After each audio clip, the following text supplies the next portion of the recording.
It was the most wide open season in the history of the league. I mean, that's just a fact. There's no doubt about it. The league is in a great spot. These teams, these championship teams, the Minnesota Wind Chill are in a great spot. Let's be real. We shocked the world tonight. These guys know how to fight, and that trophy was nice and heavy, and that felt good. We haven't proved anything yet. We've been here several times. We are the underdogs. We've been grinding for a long time. I don't feel like we got over the hump. You're going to win that over and over, one matchup at a time. You've got your favorites. You've got your underdogs. This is why they play the games. Over the top! Skies over Grayson Center! To the end zone for the score. Oh my goodness. Battle at the buzzer, and you better believe Jeff Babbitt lives for the moment. Glory have defeated the reigning champions.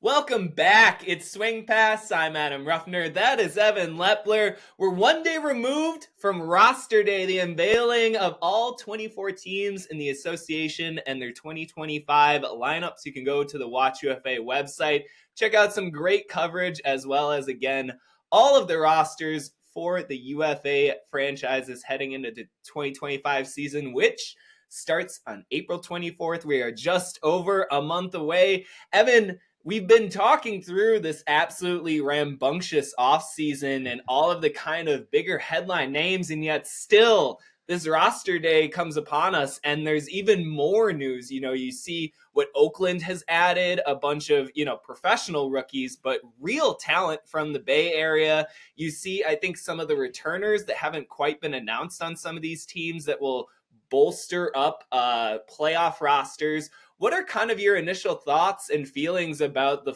full, red carpet sort of unrolling of the talent we expect to see in the league this year? Obviously, Chicago, I think, has won the offseason. Atlanta has made some big splashy moves, but what's now the feeling that we have full eyes on all 24 teams? The feeling is it's going to be an awesome season.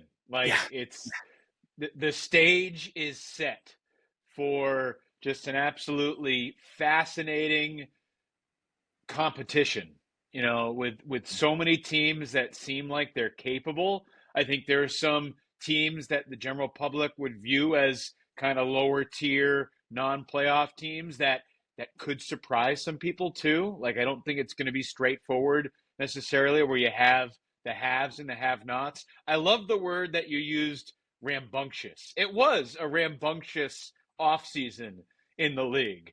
From the player movement. I mean, going through it for the Tuesday toss that I wrote, it was kind of astounding. And I know that some players move teams every year. To me, it felt like it was more this year.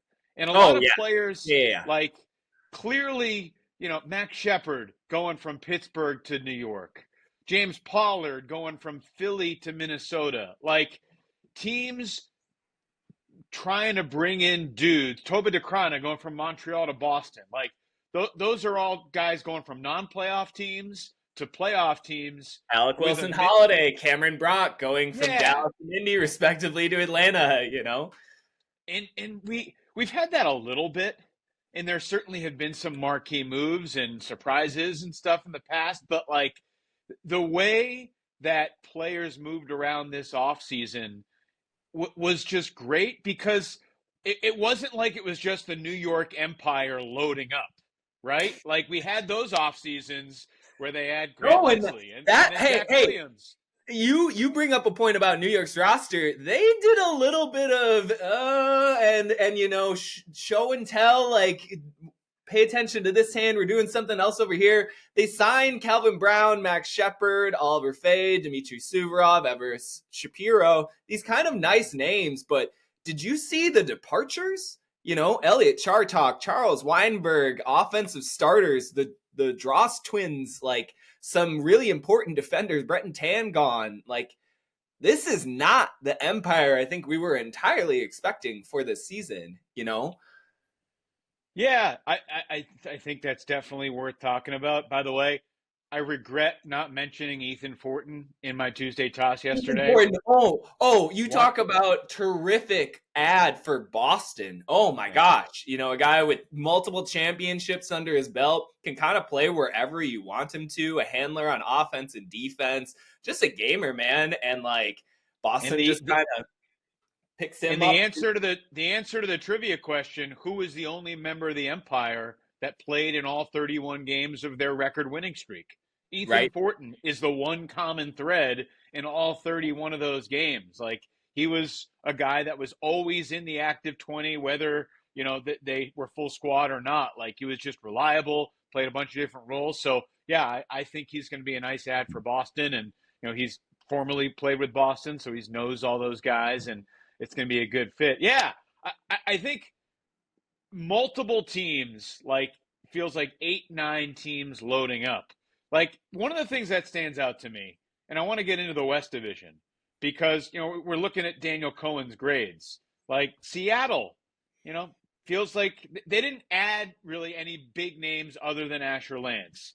The Salt Lake Shred lost more big names than they added. And then you have Oakland and Colorado clearly on the ascent. So it's like, how do you try and handicap the West right now? Because you had the top two from last year, presumably taking a small step back. They're still good. You have third and fourth from last year, like, loading up in a way that they're on a mission. That's one of the most interesting subplots in the league right now. And then just like, how good can Colorado be with Tobias Brooks, with Danny Landisman coming back healthy, you know, with Keenan Lawrence coming into the fold, and Sam Van Dusen. Like, they added a lot of real dudes. Now, to get it out on the front, apparently Rodney Adams is not playing anymore. That has been kind of sort of confirmed to me. It's weird. Like, I did reach out to Rodney, have not heard back. If I do, I'll write about it, but didn't want to, you know, don't want to presume, because I feel like I've heard a lot of rumors about the situation. I did share a message with one guy on the summit who was like, yeah, it's just a weird situation, and, you know, I don't really know what happened. But anyway, all right, really you're sprawling. You're sprawling. We gotta choose one of these things. We got 24 teams. We're talking about Colorado. Where are we locating here? Like, let's talk about Rodney Adams. So Rodney Adams, who we ballyhooed much on this show a couple weeks ago, former NFL player, signs with Colorado Summit. He is apparently not going to be playing with the team in 2025. He has been actively recruited by the local professional pickleball. If you're listening at home, I'm making a face on the video broadcast. Pickleball. I am not, because pickleball is great. Don't trash pickleball. Yeah, I know we probably have a bunch of esteemed listeners who also play pickleball. I am pickleball agnostic, and especially so at this point, given that they've taken what I dubbed the greatest prospect we had seen. By the way, I need to personally come forward and apologize to Nate Goff. Nate Goff, if you're out there, I know I kind of said and wishy-washed away whether I would take Nate Goff or Rodney Adams. I'm taking Nate Goff. I apologize, sir. You're a World Games player. We can move forward, but Rodney Adams not going to be playing with the Colorado Summit. Very unfortunate news. I still think Colorado emerges from the offseason as a clear winner, given the additions of the aforementioned Tobias Brooks, Keenan Lawrence, Sam Van Dusen, Zach Slayton, I think is a fantastic pickup for them. One of the things I kind of wanted to take a brief step and a breath back about is something that I think you were kind of getting at. It's like there are these superpower teams that were already close to a title in the last 2 to 3 years who have upgraded. You know, you've got the Chicagos, the Atlantas, the Bostons. They've kind of tried to up their notch. I would even say DC a little bit. You know, they lose Elliot Benet and Johnny Malks, two offensive starters who can't really be replaced for their individual skill sets, but they bring on Christian Boxley and a former Callahan winner in Aiden Downey. So they're clearly in the mix. But you've got these kind of superpower teams, right? Established division winner kind of headliners. And then you've got these 2, 3, 4 seeds in almost all 4 divisions that have really upped their armament, right? You've got the Torontos, even San Diego's. You talk about, I think also what Madison is trying to do, where they're getting younger, leaner, while still having a little bit of that veteran balance. There are these teams that are quote unquote feisty who are also adding pieces. And so I think one of the things that I want to ask you is, do you think the biggest stories we'll be talking about in the season are going to be the DeCrona edition in Boston or the Pavel edition in Chicago? Or do you think it's going to be kind of, a little bit more of the grinder types that will emerge on these sort of alpha teams already and just pushing them to the next level, right? Like, I just wonder, are we going to be talking like headliners, or are we going to be talking about this guy really added something to this team? Yeah, it's a good question. I feel like I want to dodge the question and be like, we're going to be talking about it all. Like for example, Seattle. Let's take the offseason grade that Daniel Cohen gave them. And I'm not disparaging Daniel by bringing this up. It's simply a reference point, right? He gives Seattle a C for their offseason. Now they lose Khalif El-Salam, obvious talent there. But they basically gained back 95% of the roster that made a semifinals appearance last year. Jasper Dean and Shane Worthington, Thank as you noted on the power rankings, are also guys they lost. Thank you. Two very important defensive starters. Jasper Dean made an all-rookie team. Really, really good player for them last year. So there were losses, and they didn't really add anything.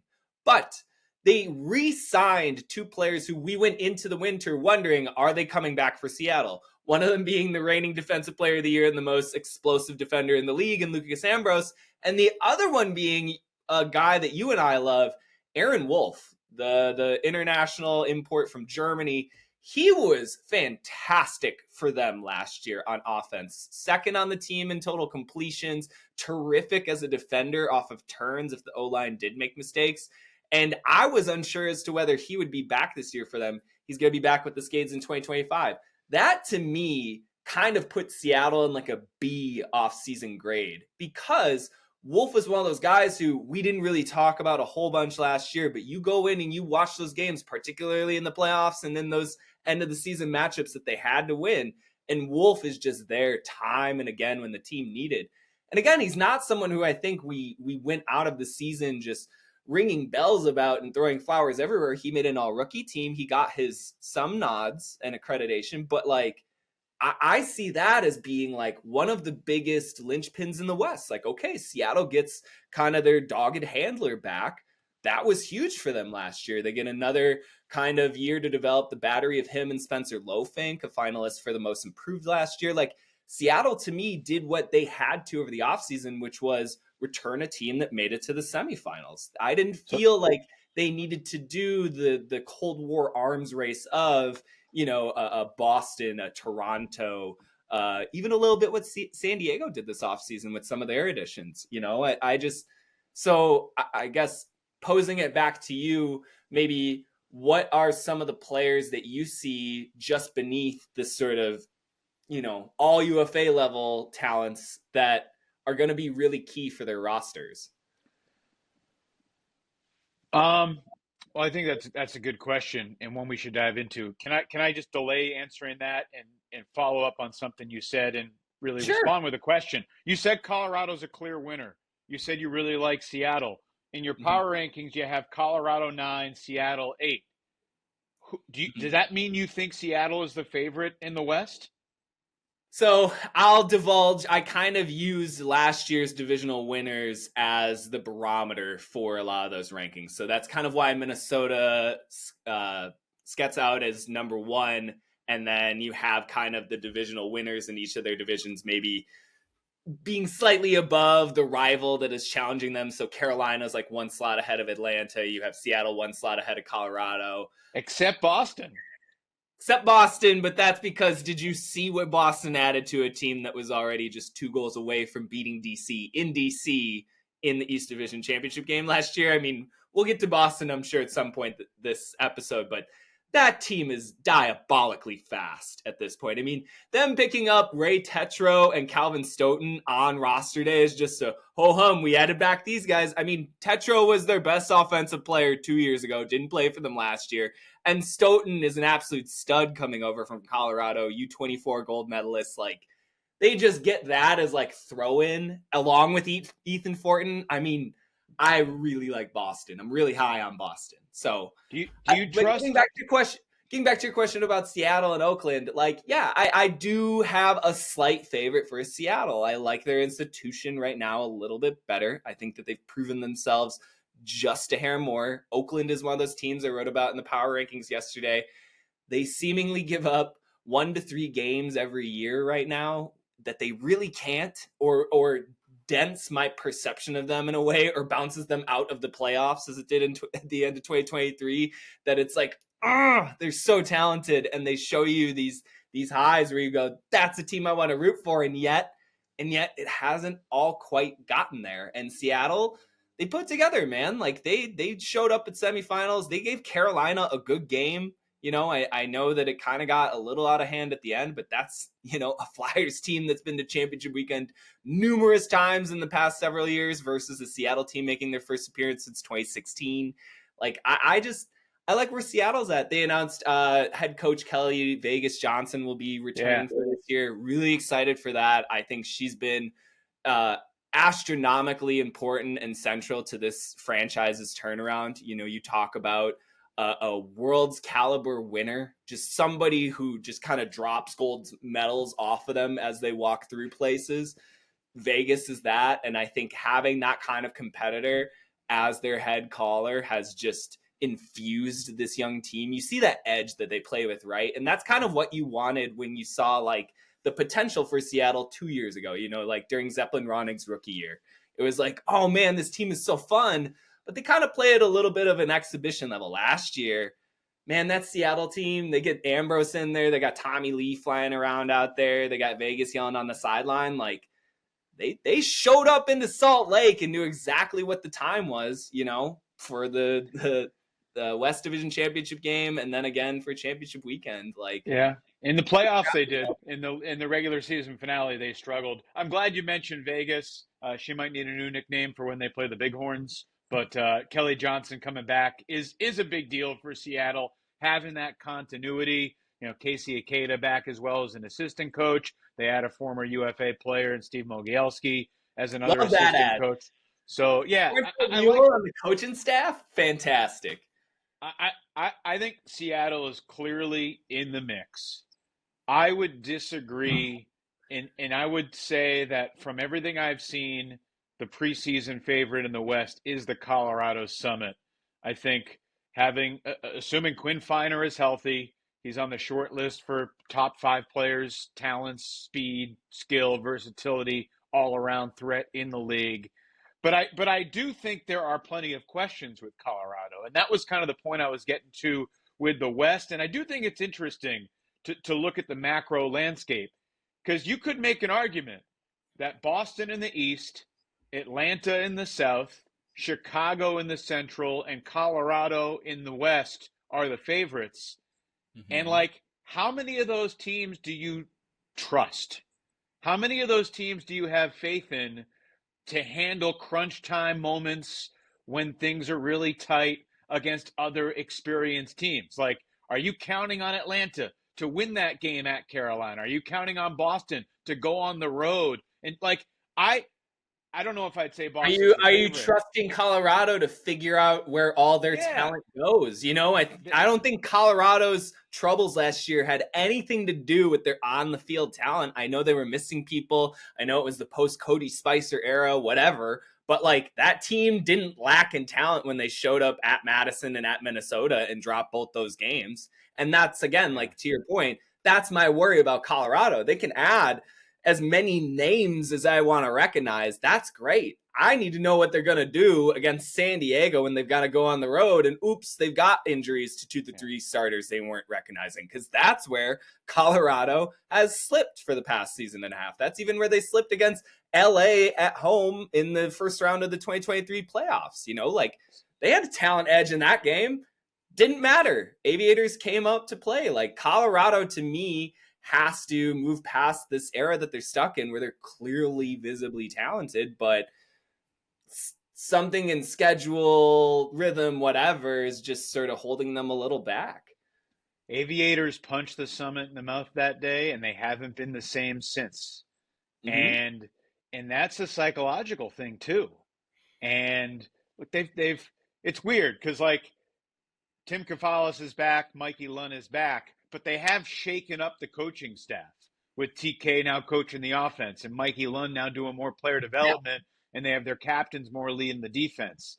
Like, winning on the road in the UFA is not only really hard to do because of the travel and the talent of other teams, like, it's obviously more likely that teams are missing guys for road games. Now, they can miss guys for home games too occasionally, but part of trusting a team is, like, you're pretty confident that New York, all their top players, if they're healthy, are going to be there when the Empire are playing.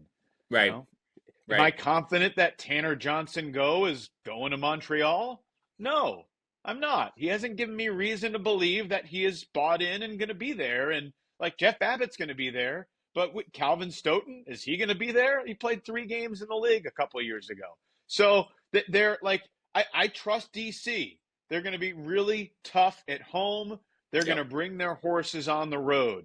And I love the Aiden Downey edition for them. I wrote about it in the Tuesday Toss.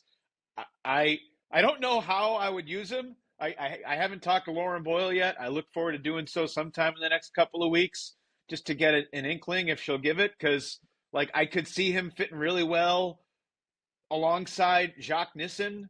You know, those two guys played in one of the secret great college games in the pouring rain at college nationals last year in the quarterfinals, that Georgia Brown quarter, which is like one of my favorite games I've ever watched on the sideline, because it was one of those games that no one got to see because it was on this distant field and it was like pouring rain. It wasn't streamed.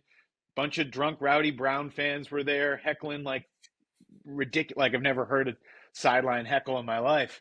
And it was just like, clearly Georgia was deeper, but just watching those, like, obviously Aiden Downey was so critical for that Georgia team, and Jacques Nissen was the franchise for Brown, along with Leo Gordon, who welcomed to the UFA Leo with the Spiders. And just, I could see Aiden fitting in really well with Rowan and Jacques and Cole Jurek and everybody on that DC offense. But, like, he also could be in his sweatpants running around laying out skying for Callahan's on D. Like, do you have an inkling of what would be the better fit, what you're more excited or interested in seeing him, and how the Breeze might use him? I'm most familiar with Downey as being kind of that finisher passer that I think he would be most suited for stepping in with the vacancy of Johnny Malks on that offense. I think him and Boxley stepping into the roles vacated by Bonet and Malks is just a little too convenient for them to avoid that as kind of the place where they start. But I can't disagree with you about putting Downey on defense and letting him go to town on, like, a counterattack with Thomas Edmonds and David Bloodgood. I mean, if you have a Callahan-level thrower on your defense and you can make that work, I think that that's something that you want to experiment with. And it was even something that Atlanta was doing at the end of last season with Downey. He was mostly becoming a defensive starter to try to give a little bit more of an attacking presence once the hustle defense earned a turnover. So I definitely think that's where DC could start with him. I wanted to take a slight step back and sort of address something you were saying a few moments ago. You know, you were wondering, I think, kind of openly about the parity of the league. There's so many teams right now vying for these top spots, jockeying for the 4 divisional championships that give seeds to championship weekend. I think one of the things that I'm going to be following most closely throughout the 2025 season is what you were referring to with, like, availability and buy-in. And along with that, I think it will be interesting to see kind of which teams adapt to their schedule the most. You know, you look at, like, a team like Chicago, there's so many questions to them heading into the season. Which lineups are they going to really roll with on offense and defense? Who's going to pair where? I don't doubt the level of talent, but they are tasked with having their first 2 games against Minnesota and Atlanta. And I think those are 2 of the more established franchises and rotations in the league. So I think that Chicago's going to struggle with that. But then after that, they have 10 games against very winnable opponents. And they only have those first 2 games spread out over the first 5 weeks. They don't really have to encounter a whole bunch of pesky little targets like other teams do. And so will Chicago kind of be able to develop their confidence at the beginning of the season and just roll through the back half? Or are they not going to get enough reps early on? Mid-season hits, everyone else is in their stride, and they're still trying to figure out which of these fantastic pieces fits in specifically where. I think that that's going to be a huge thing to follow up on. I just think that there's going to be a lot more around kind of the intangible elements that happen in the league this year, because flatly, there's just so many teams that are talented at the top. It's not really going to be what we're used to, which is kind of going towards chalk. I mean, getting back to my power rankings, I could just slot New York Empire in at number 1 there for what felt like, 150 weeks straight. It was kind of just, the clock that I abided by was New York at the top and everyone else kind of scattering from there. And right now, even putting Minnesota at the top, I've got to ask, how long does that hold? They've got a giant target on their back. And I think that's another thing to watch for this season is teams stepping up into new identities. We talk about Seattle. Seattle was a team that was hard charging from kind of a challenger position last year. They were the underdogs. They got to show up and be that boisterous younger team that upset expectations. This year, they're the division champs defending their throne. That's going to be different from them. Similar to Minnesota, they were kind of always looking to get this monkey off their back, right? These playoff losses, this sort of accrued history. That's now gone. They're the front runners. Everyone's got to get their licks off of the wind chill now. And they're not necessarily the best team in that spot. You think back to some of these years where they were predicted to be the favorites over Chicago, and they couldn't hold on to that spot. I think most famously in 2021 when they had that late game lead in the divisional title game and just let Chicago go on a 5-1 run to make their first championship weekend in almost a decade. I think that there's going to be just so much tumult. We were talking about New York. We could maybe bring them back up again. This is a team that has been the front runner among front runners, the closest we have to the D word dynasty in this league's history. And they're starting to, I think, move on. I don't want to say slip because they have Beignet, they've got Jack Williams, they've got way too much talent for me to really put too much doubt in them. They fell to a Boston team that was motivated beyond belief and had an Avengers level sort of threat, just bashing in whenever they needed scores and Babbitt. So I don't want to throw New York completely off the bandwagon here, but again, like I said at the top of this episode, this isn't the Empire team that just stormed around and whooped everyone. They're going to be clawing out. Last year, they were clawing out of some games. Philly almost got them again. Montreal was nipping at them a couple of times.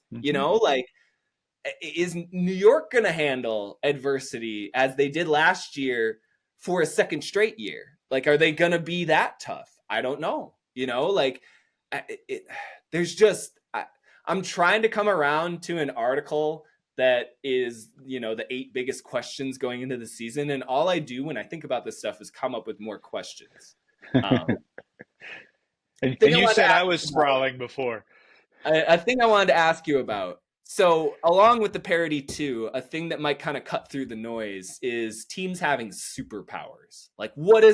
You were asking before about Atlanta and kind of what do they do at the end of these games in order to get over the hump? I don't know. And I feel like one of the problems with the hustle has been they've lacked kind of a discernible superpower. There's such a good team. There's such a good unit. But when it comes down to it, who's going to be that guy or that sort of skill that they can ride? You think about what Minnesota did last year with their pulling and their defense and kind of their ability to stay fresh and throw lineups at opponents in ways in which they were always putting the opposition on their heels. That was a superpower. What is Chicago's superpower going to be this year besides talent? I have an idea about it. I think it could be their throwing. They have so many fantastic throwers on that team. Offense, defense, it's just an abundance of riches. But like, is that their identity? You know, similarly with Colorado, I have the idea that they're going to be this highlight machine, all these playmakers. Is that going to be their identity? Like, what do you kind of see some of these teams as having like a superpower? Boston speed. Like, they're going to be so fast. So let's talk about Chicago. Okay. Because that's where the conversation started, and you were talking about their schedule, and I have a question for you about their schedule, but I'll answer your question first. I think Chicago's superpower is going to be their defense. In the Central Division, where turnovers are usually a little bit more plentiful than the other divisions, maybe the Central and the West more so than the South and the East. There's stats that we could prove that. I think anecdotally that's true. But like William Wettengel, Jake Rubin Miller. They were a good defense last year. Jace Bruner is back. Nate Astrom. Can we throw out a Nate Astrom shout out? That played fantastic as a rookie last year. Love him as a developing player. And like the weak link on defense will be Pavlianis if he's on the D-line. Now, I'm not convinced that he'll actually be on the D-line, but that's not a controversial statement to say that Pavel's defense would be the weak link if he's playing D. Now, it'd be nice to have him out there for throws, but Xavier Payne has played a lot of D-line in the past as a swing guy for the AlleyCats. So I think they are going to be a ferocious defensive team. Tim Schock is another fierce handler defender who's back this year. So, I mean, it's Jeff Gow, not a guy that's played in the league before, I don't believe, but a really talented player. And then, you know, they got the from Madison. They pick up Madison's second, you know, volumetric thrower from last year, and just where's he gonna play? Yeah, I felt bad about not mentioning Vic in my Tuesday toss yesterday as well. The question I've got for you about Chicago and their schedule. Do you look at their schedule and say it's an advantage to have your two toughest games as the first two games of the season? They're going to be favorites more than likely in their last 10. For them. I think specifically for them, they need to get that gut check. They need to get that kind of like, oop, yep, can't just like waltz in here and do everything exactly how we wanted to. I think no surprise here. Pavel's been running around writing a whole bunch of checks with his mouth that maybe aren't going to be cashed so easily at the bank. I think it's a very good team, but like, people are listening to this stuff. People are seeing the showboating with Chicago. Again, Chicago doesn't have a whole bunch of laurels to rest on with some of this stuff. They've got to prove a lot of it too, you know? And I do think that it will benefit them to have that kind of checkpoint immediately. And again, I think that they've actually gotten away from the more pesky parts of a schedule where, you know, sure, their first two games are really tough. They're spread out, you know, between April 24th and Memorial Day. Like, they're going to have tons of time to practice and tweak things and kind of get ready. Like and again, they're 0-2. We've seen tons of teams drop into an 0-2 hole and be just fine by the end of the season. I think that their schedule is one of the greatest graces that I've seen a competitive team get for how many new pieces they're injecting, right? Because you think back to, like, if you would have switched them for, like, the schedule that Colorado had last year, where they had, like, 8 games before the middle of June, and they're playing Atlanta at home and then having to travel, and Salt Lake's still healthy and looking to, you know, go at their heads. Like, I mean, you know, Chicago kind of avoids that. They get to go all the way through to the beginning of June, labbing these lineups, practicing, and then that's kind of where I see the beginning of the real schedule. Want to hear a crazy fact? This is nuts. Yeah. So when the Atlanta Hustle play at Chicago on May 31st, it'll be the 8th game of the season for the Hustle. See, They'll that's have what played I'm talking 7 about. games already. Chicago will be playing their 2nd game of the season. Right. So do you think? Like, do you think? Do you think? What do you think? What do you think Chicago's record would be if they faced a similar schedule with the same amount of games by May 31st? Do you think that they would be like 6-2, 8-0, like. Well, it obviously depends who they're playing against. Well, I'm saying like a comparable strength of schedule to what Atlanta's facing. So they would get like. So let's give Atlanta's first 7 games. Salt Lake at home.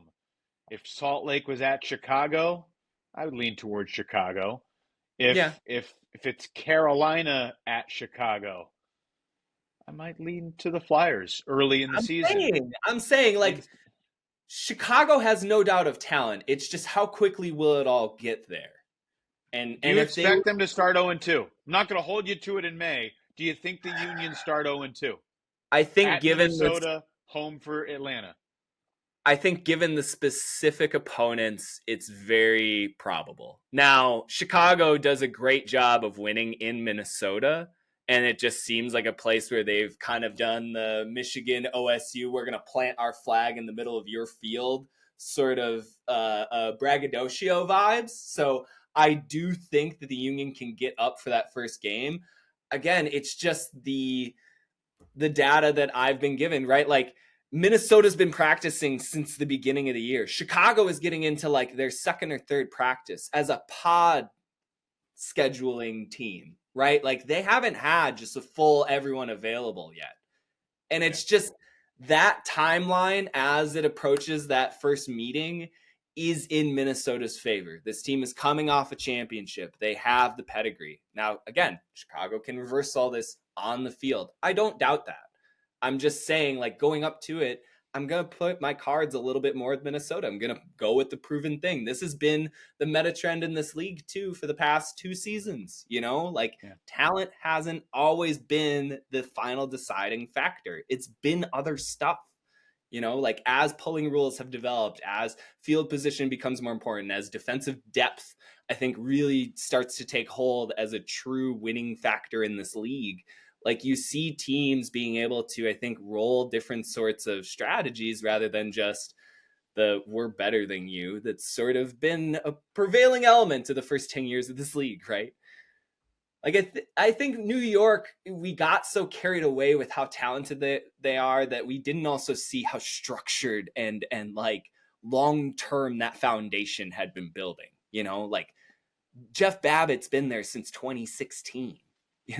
Before he left last year. He was there almost a decade, like Yacht too, that these weren't new foundational pillars. And I don't know. I wonder about Chicago just sort of going, okay, we're all back. Like, I don't know. I think they could run the table after those first 2 games, and they could run the table anyways. They are that talented. This roster is better than the roster that took them to the championship game in 2022. Absolutely, 100%. And they do have the luxury with their schedule.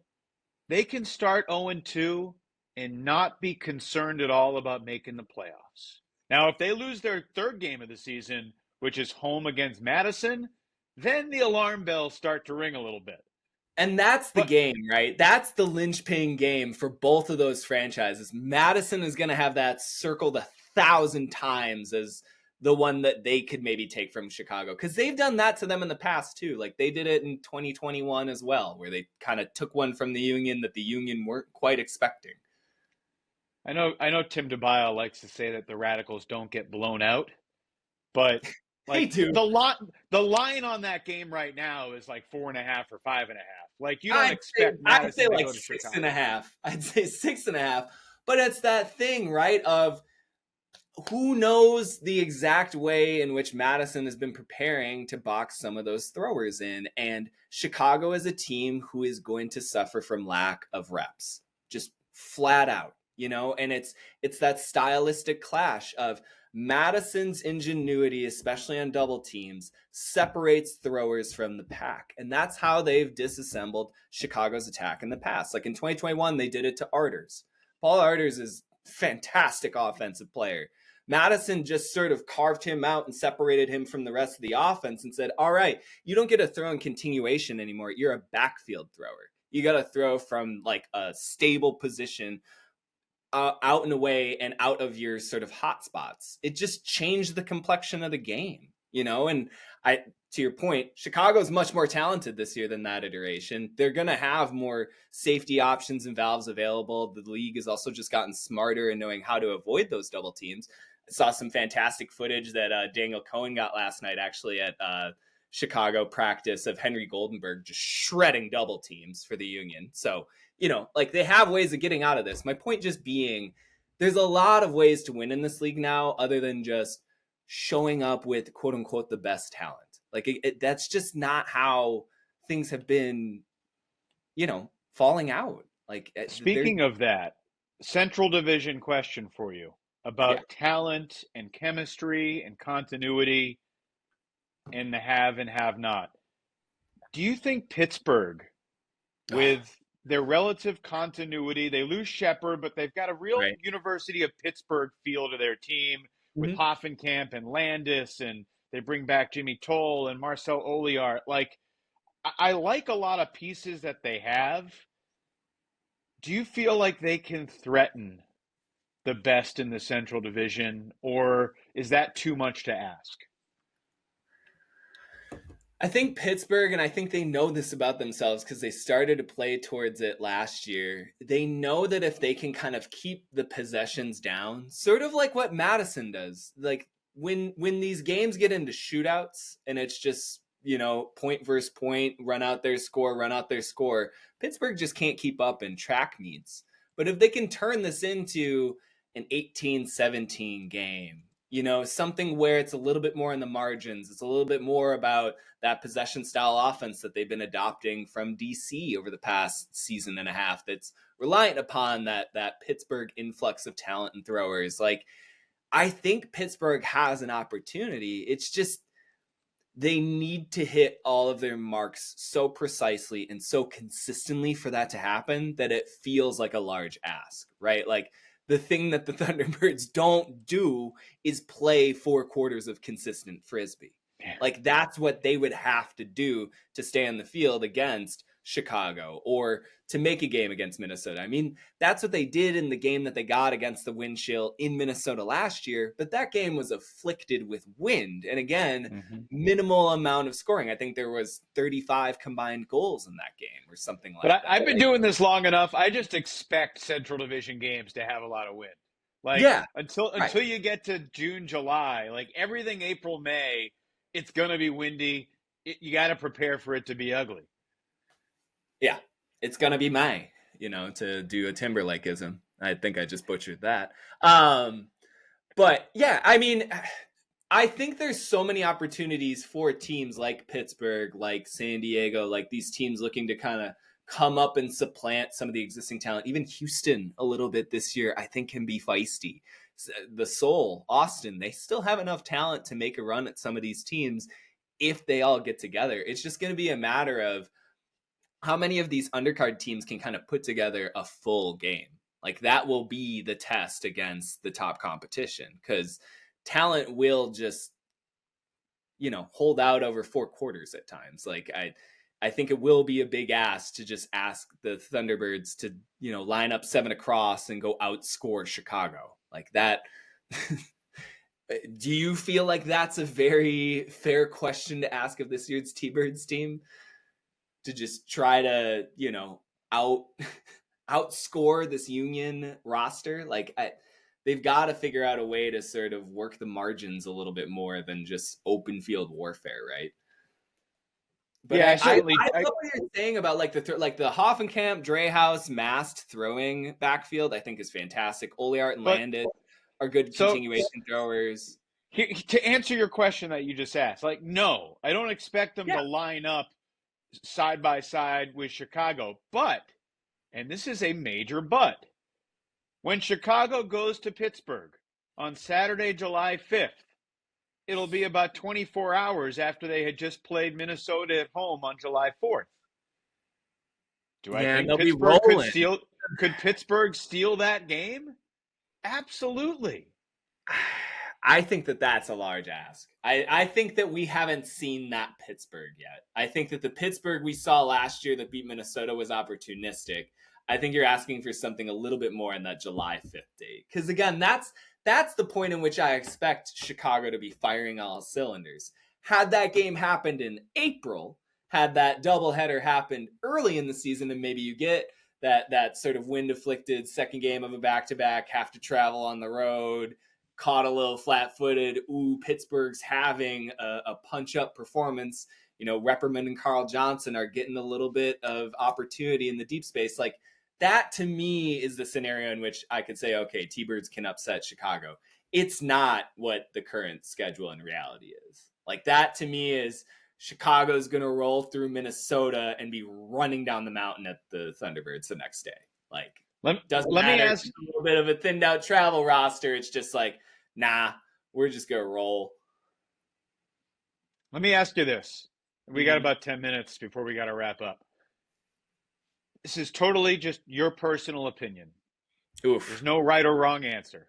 I mean, it's clearly wrong already if it's coming from me, so fire away. Who do you think is the most interesting team in the league coming out of roster announcement day? What do you mean by interesting? Which team are you most interested in? To see what they do. Championship team, or just as like, what does this baby do? If you want to answer Vegas, that's fine. But I don't think you're like. Which team are you like most excited to see? Which team are you most fascinated by? I mean, I think there's a couple answers here. I think I'm most excited to see what the top end of this Boston roster can do alongside Chicago. Like, just the ceilings that both of those two teams could reach, I think will be really fun to watch. But then when you say stuff like interesting, my mind comes back around to a team like Oakland. They bring in all this revolver talent. They already had one of the youngest rosters in the league last year that has some of the most interesting prospects in like a Dexter Clyburn, Raquan Adkins, Evan Magsig, Walker Frankenberg. Like, these are some pretty good players. And then they bring in the aforementioned Leo Golden, Nick Tolfa, Adam Reese, these are also very, very, very good players. And I need to know how all of it fits together in terms of the team itself, and then how that team plays in a West Division that I just feel like is so wide open this year. Again, you have Seattle being the defending champs. They figure to be in the top spot entering the season, but then the next three after that, I mean, how are you going to order Salt Lake, Colorado, Oakland? I really don't know at this point. I was taking stabs in my power rankings because I think that this Spiders team has a chance to punch with some of the teams at the top. I think it could be the year in which they finally get over the hump of Salt Lake. They've sort of been jockeying with the Shred the past couple of years, but Shred have always kind of owned that matchup. I think that shifts a little bit this year. And look, two of the most exciting games we've had in 2023 and 2024 were the Colorado at Oakland bonanzas. I mean, you want to talk about highlight-packed rivalries. The one between the Summit and the Spiders brewing right now is as good as it gets. And I'm really interested to see which of those two teams gets the better of each other this year. Because I think it's a toss-up. I think that they're so, they're so unformed in their identities that you really don't know what you're going to get whenever they kind of cross the tack. And I need to see that like Adkins, Brooks sort of who can outscore each other. Like, I think that there are some really interesting elements and forward-thinking parts in the Colorado-Oakland games coming up. Like, I just kind of no doubt who wins those games could radically change the trajectory of those franchises. And so, I don't know, like, when you say interesting, I think like Spiders, I think a team even like Madison, and they were one of the 8 best teams last year. They made a divisional championship game. They weren't necessarily supposed to make the playoffs. They had a 6-year playoff drought. They were not one of the 8 best teams last year. Come on. They made a division championship game. They were one of the final 8 teams out of contention. Okay, that doesn't mean anything. They beat Chicago.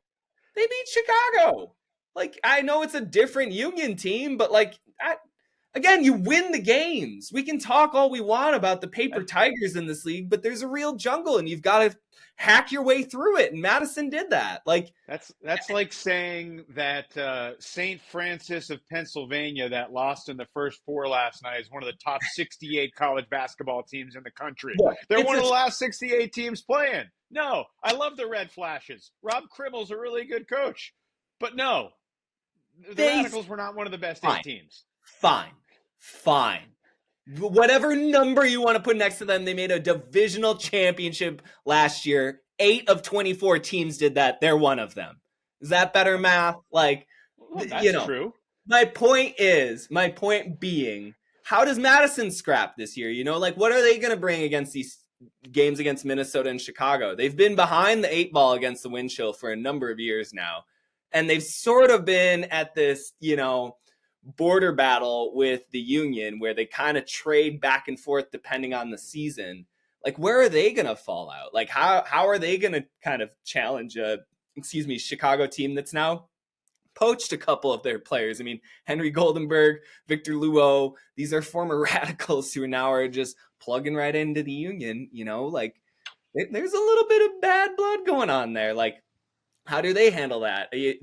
Toronto. We haven't talked about Toronto. Toronto is going to be a different lineup ostensibly every 3 weeks as they kind of juggle different international imports from Europe and whatever. Are they going to make a run at that esteemed top 3 in the East of Boston, DC, New York? Can they fit it together? They're definitely one of the most interesting teams to me. I mean, the returners alone. I mean, Mike McKenzie, Mark Lloyd, the Lewis brothers, like, these are world's caliber players for Team Canada that are coming back in for the rush and have had very good individual seasons in the past for this franchise. Can they sort of coalesce around an identity? What's your most interesting team? Like, what do you see as like the maybe the lens in which you want to view this season through? Like, I feel like that's what it's almost coming down to, right? Like, who's your team that sort of makes sense of the rest of this mess? I mean, to me, I think you made a lot of good points. I think, to me, the Colorado Summit are the most interesting team, and here's why. It's a great pick. They are the team in this group that did not make the playoffs last year. Mm-hmm. Like, most of the other teams you've mentioned lost in the playoffs. The Colorado Summit came into last year with such high expectations and flopped. And there are a lot of reasons for it. And it's no one individual's fault. It's complex. And, Oakland and Seattle were maybe a little ahead of schedule. And the Summit had some injuries and circumstances and lost a bunch of close games. But I'm fascinated to think about what Tobias Brooks is going to look like. I am fascinated to think about, Keenan Lawrence back in the league. He was one of the most interesting dudes in the league. No college ultimate background, just showed up as an 18-year-old kid and was roofing dudes throughout his 3-4 years in Oakland. Like, Keenan Lawrence is a dog. He was borderline all UFA before he stepped away from Oakland last year. I mean, I totally concur. So, Zeke Thorson, like, he showed up in the middle of last season, just like super quick, steady, reliable. Noah Kuhlman is a freak athlete. Like, they've just got a lot of Jay Fruit is on this roster. Yeah. So they've got a lot of pieces. They've got guys that have been to championship weekend, both with the Summit and then fallen flat.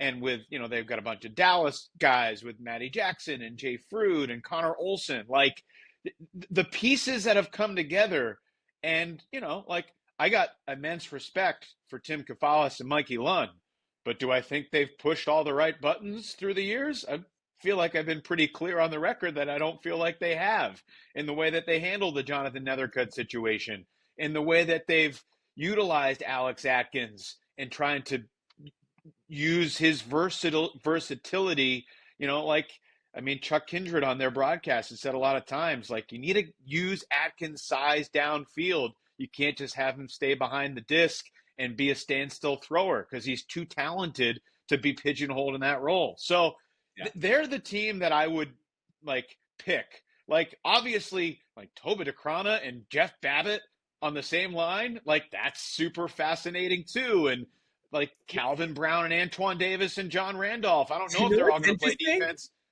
We're avoiding the champs. Like, I feel like Minnesota is actually the team that we should be talking about right now. They had Justin Burnett, James Pollard, two great fit pieces for a reigning championship team. You bring in two top caliber defenders and one of the best pullers in Pollard, a two-time all defense member selection the past 2 years, and Justin Burnett. Like, and we're sitting here talking about everyone else. What about the champs? They came up, punched everyone in the mouth, got some hardware. They do everything they should in the offseason, just bring back the roster, run it back. And we're sitting here talking about the other 23 teams. Like, I think it might be the wind chill too. They've got one of the most interesting schedules. They've got to face, Atlanta, Salt Lake, Chicago twice. Like, yeah, the thing with Minnesota is I feel like I know what I'm going to get from them. Like, I feel really? like I feel like them. That was the most interesting thing. I didn't know whether they would win by their defense or through a Brant and Klain passing attack on offense last year. I felt like they had a couple of different styles. I trust Minnesota to be well coached, bought in, have a good travel roster, and like to bring their A game. Now, I don't think that they have the ceiling of the best teams in the league, and I felt that way last year. Either.